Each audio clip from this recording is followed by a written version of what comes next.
നേരത്തെ പുറത്തുവിട്ട ആ രേഖാചിത്രത്തിലുള്ള ഒരാളുടെ ഫോട്ടോ എന്ന നിലയിലാണ് ഇപ്പോൾ ഈ ചിത്രം പുറത്തു വന്നിരിക്കുന്നത്.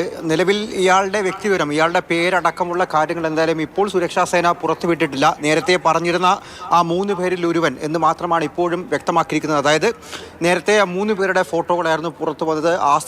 ആസിഫ് ഫൗജി, സുലൈമാൻ ഷാ, അബൂ തൽഹ, ഈ 3 പേരുകളായിരുന്നു ആദ്യം പുറത്തു വന്നത്. ഇതിൽ ഒരാളുടെ ചിത്രം ആണ് നിലവിൽ ഇപ്പോൾ പുറത്ത് വിട്ടിരിക്കുന്നത്. ഏകദേശം രൂപസാദൃശ്യം അതുതന്നെയാണ്. ഈ 3 പേരും ഒപ്പം മറ്റുള്ളവരും ചേർന്നായിരുന്നു ഇന്നലെ വൈകിട്ട് ഇത്തരത്തിൽ ബൈസറൻ വാലിയിൽ വിനോദസഞ്ചാരികൾക്ക് നേരെ ആക്രമണം നടത്തിയത്. എന്തായാലും ഈ രേഖാചിത്രം, ഒപ്പം തന്നെ ഇപ്പോൾ പുറത്തു വന്നിരിക്കുന്ന ഈ ചിത്രം, ഇതെല്ലാം അടിസ്ഥാനമാക്കിയാണ് സുരക്ഷാ സേനയുടെയും അതുപോലെ NIA-യുടെയും തിരച്ചിൽ ഇപ്പോൾ പുരോഗമിച്ചുകൊണ്ടിരിക്കുന്നത്.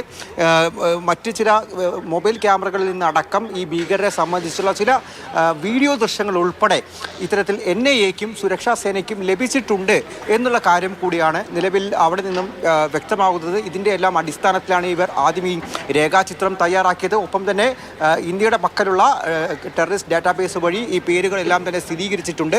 ഇനി മറ്റുള്ളവരുടെ മുഖം കൂടി, അല്ലെങ്കിൽ അവരുടെ രേഖാചിത്രം കൂടി വരച്ചെടുക്കുന്ന ഒരു പ്രവൃത്തിയിലാണ്, ഒരു നടപടിയിലേക്കാണ് എന്തായാലും ഇപ്പോൾ സുരക്ഷാ സേനയുടെ ഈ കാരിക്കേച്ചർ വിഭാഗം ശ്രദ്ധ കേന്ദ്രീകരിച്ചിരിക്കുന്നത് എന്നുകൂടി പറയാൻ സാധിക്കും. കാരണം നിലവിൽ അവിടെയുള്ള അല്ലെങ്കിൽ ഈ ആക്രമണത്തിൽ അകപ്പെട്ടിരുന്ന ദൃക്സാക്ഷികളുടെ അടക്കം മൊഴി എടുത്തിട്ടുണ്ട്. ഇതിൽ കൂടുതൽ ആളുകളുടെ ചിത്രം വരയ്ക്കുന്ന നടപടിയിലേക്ക് കൂടി എന്തായാലും കടന്നിട്ടുണ്ട് എന്നുള്ളതാണ്. ഇവരെ കണ്ടെത്താൻ വേണ്ടി വലിയൊരു മാൻഹണ്ട് പഹൽഗാമിൽ ഉടനീളം ഇപ്പോൾ നടന്നുകൊണ്ടിരിക്കുകയാണ്.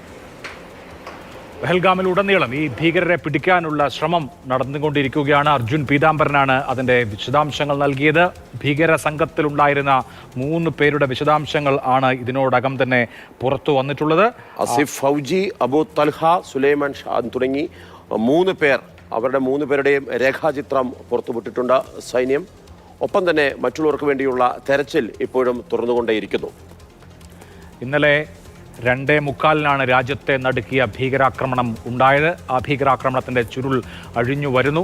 TRF സംഘത്തിൽപ്പെട്ട ലഷ്കർ-ഇ-തോയ്ബ കമാൻഡർമാരാണ്. പാകിസ്ഥാൻ പിന്തുണയുള്ള 6 ഭീകരവാദികളാണ് ഈ ആക്രമണത്തിന് പിന്നിൽ. അതിൽ പെട്ട 3 പേരുടെ, അതായത് ഡയറക്റ്റായിട്ട് നേരിട്ട് തോക്കുപയോഗിച്ച് ആളുകളെ വധിച്ച ആളുകളുടെ രേഖാചിത്രങ്ങളും ചിത്രങ്ങളുമാണ് ഇപ്പോൾ പുറത്തുവിട്ടിരിക്കുന്നത്. ഇവർക്ക് വേണ്ടിയിട്ടുള്ള തെരച്ചിൽ ഊർജിതമാണ്.